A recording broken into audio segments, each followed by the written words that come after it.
এই মহিলাটা একজন লোককে বিয়ে করার পর তাদের 10টা বাচ্চা জন্ম হয়েছিল, কিন্তু যখনই সেই বাচ্চাগুলো একটু বড় হয়েছিল তখনই তার স্বামী তাকে ছেড়ে চলে গিয়েছিল। এই জন্য সেই দিনের পর থেকে সেই মহিলাটা সারাদিন কান্না করত, যার কারণে তার চোখের পানি দিয়ে তাদের পুরো ঘরটাই ভিজে গিয়েছিল। এমনকি তারা এতটাই গরিব হয়ে গিয়েছিল যে তার বাচ্চাদেরকে পরানোর জন্য কোনো কাপড়ই ছিল না, যার কারণে তাদেরকে বাধ্য হয়ে সবসময় কাঠের বাক্স পরে থাকতে হতো। এমনকি তারা ক্ষুধার যন্ত্রণায় তাদের পালিত মাছের মাংসকেও খেয়ে ফেলেছিল। এই জন্য এখন শুধুমাত্র সেই মাছের হাড্ডিটাই সাঁতার কাটতো। আর তার স্বামী পালিয়ে যাওয়ার সময় তাদের উপরে অনেক লোনও রেখে গিয়েছিল। এজন্য প্রতিদিন দরজার সামনে পাওনাদারেরা এসে চিল্লাচিল্লি করত। এমনকি শকুনেরাও তাদের মৃত্যুর অপেক্ষায় তাদের মাংস খাওয়ার জন্য তাদের ঘরের উপরে এসে বসে থাকতো। এরপর খাওয়া দাওয়ার সময় হলে তাদের মা শুধুমাত্র তাদের ঘরে থাকা একটা দানাকে পানিতে ভেজাতে শুরু করে দেয়, যাতে করে সেই পানি খেয়ে তার বাচ্চাগুলোর ক্ষুধা একটু কমতে পারে। তখনই হঠাৎ করে তার সব থেকে বড় ছেলে দৌড়াতে দৌড়াতে তার কাছে চলে আসে আর তার মাকে বলে, আজকে আমি একটা জিনকে স্বপ্নে দেখেছিলাম, আর সেই জিনটা আমাকে বলেছিল আমাদের ঘরের সেই দানাটা কোনো সাধারণ দানা না। সেই দানাটাকে মাটিতে গাড়লে তার ভিতর থেকে এমন একটা গাছ বের হবে যেটা আকাশের উপরে চলে যাবে, আর সেখানে যেতে পারলেই তোমরা অনেক ধনী হয়ে যাবে। যা শোনার পর মহিলাটা সেই দানাটাকে তার ছেলের কাছে দিয়ে দিলে ছেলেটা সেই দানাটাকে মাটিতে নিয়ে ঘিরে দেয়, যার ফলে তখনই সেখান থেকে একটা গাছ বের হয়ে আকাশের উপরে যেতে শুরু করলে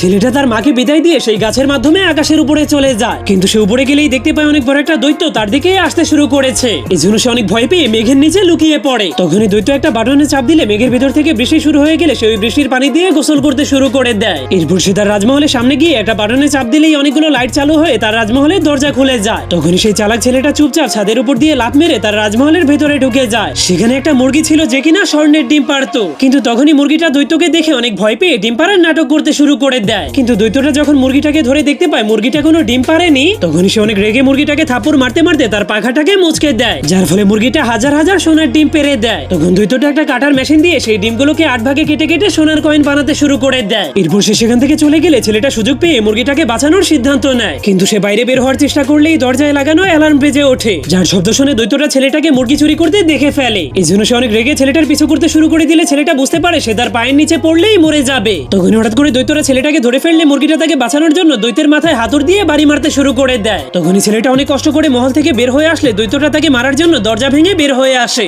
এই জন্য মুরগিটা ছেলেটাকে বাঁচানোর জন্য দৈত্যটাকে ধাক্কা মেরে ছেলেটাকে নিয়ে মেঘের মধ্যে লুকিয়ে পড়ে। তখন তারা মেঘের মধ্যে লুকোচুরি খেলতে খেলতে দৈত্যের উপরে আক্রমণ করতে শুরু করে দেয়। এই জন্য দৈত্যটা পড়ে যেতে শুরু করলে ছেলেটা মুরগিটাকে নিয়ে নিচে নেমে যেতে শুরু করে। তখন দৈত্যটাও ছেলেটার পিছে পিছে নিচে নামতে শুরু করে দেয়, কিন্তু সে মাটিতে নামার আগেই ছেলেটা একটা কাঁটা নিয়ে দৈত্যের পাছার মধ্যে ঢুকিয়ে দেয়। এরপর কোরাল দিয়ে গাছটাকে কেটে দিলে দৈত্যটা আকাশ থেকে মাটিতে পড়ে মরে যায়। তখন ছেলেটা মুরগিটাকে নিয়ে তার বাড়িতে যাওয়ার পর থেকে মুরগিটা প্রতিদিন একটা করে সোনার ডিম পাড়ে, যার ফলে সেই সোনার ডিমগুলো বিক্রি করতে করতে তাদের জীবন একদমই পরিবর্তন হয়ে যায়। এই জন্য তারা তাদের ভাঙাচোরা ঘরটাকে একদমই নতুন বানিয়ে দিয়ে তাদের ফ্রিজে অনেক মজার মজার খাবার নিয়ে আসে। আর সেই দিনের পর থেকে তাদের পুরো পরিবারটা অনেক ধনী হয়ে শান্তিতে বসবাস করতে শুরু করে দেয়।